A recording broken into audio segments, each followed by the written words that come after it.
বরিশালে সড়কের পাশ থেকে অজ্ঞাত ব্যক্তির লাশ উদ্ধার। ঝালকাঠিতে আওয়ামী লীগ নেত্রী কেকার বরিশালে রহস্যজনক মৃত্যু। বরিশালে অনলাইনে প্রতারণার শিকার হয়ে গৃহবধূর আত্মহত্যা।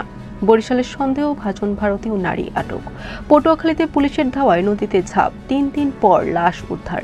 বরিশাল দক্ষিণ জেলা বিএনপির সদর উপজেলা আহ্বায়ক কমিটি পুনর্গঠন। পটুয়াখালীতে অকেজ সরঞ্জাম ব্যবহারিক শিক্ষা থেকে বঞ্চিত শিক্ষার্থীরা। ঝালকাঠিতে স্বাস্থ্য পরীক্ষা ছাড়াই পশু জবাই, বাড়ছে স্বাস্থ্য ঝুঁকি। আসসালামু আলাইকুম। বরিশাল নিউজ থেকে রাত ৯টার শীর্ষ সংবাদ আমি ফারহানা করিম তুলি। এতক্ষণ শুনলেন সংবাদ শিরোনাম, এখন বিস্তারিত।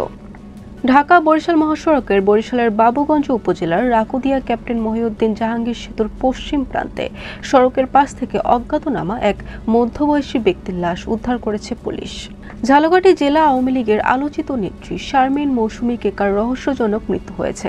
বরিশাল শহরের সদর রোড সংলগ্ন শ্বশুরবাড়িতে অবস্থানকালে সোমবার রাতে তার মৃত্যু হয়।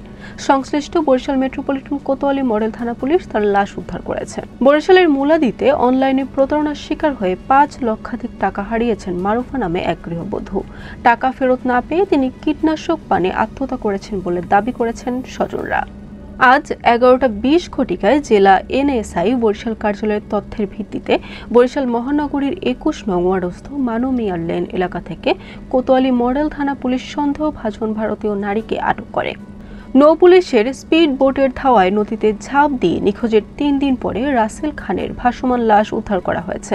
মঙ্গলবার সকাল ৮টার দিকে তেঁতুলিয়া নদীর চন্দ্রদ্বীপের বাতির খাল পয়েন্ট থেকে স্থানীয়দের সহযোগিতায় লাশটি উদ্ধার করা হয়। বরিশাল সদর উপজেলা বিএনপির আহ্বায়ক কমিটি পুনর্গঠন করা হয়েছে। বাংলাদেশ জাতীয়তাবাদী দল বিএনপির কেন্দ্রীয় দপ্তর থেকে পাঠানো এক প্রজ্ঞাপনে এ তথ্য জানানো হয়। পটুয়াখালীর দুমকি উপজেলার মাধ্যমিক ও উচ্চ মাধ্যমিক স্তরের অধিকাংশ শিক্ষা প্রতিষ্ঠানে বিজ্ঞান বিভাগের ব্যবহারিক শিক্ষা কার্যক্রম কার্যত অচল হয়ে পড়েছে। ল্যাবরেটরি, যন্ত্রপাতি ও প্রয়োজনীয় উপকরণের অভাবে শিক্ষার্থীরা দীর্ঘদিন ধরে হাতে কলমে শিক্ষার সুযোগ থেকে বঞ্চিত।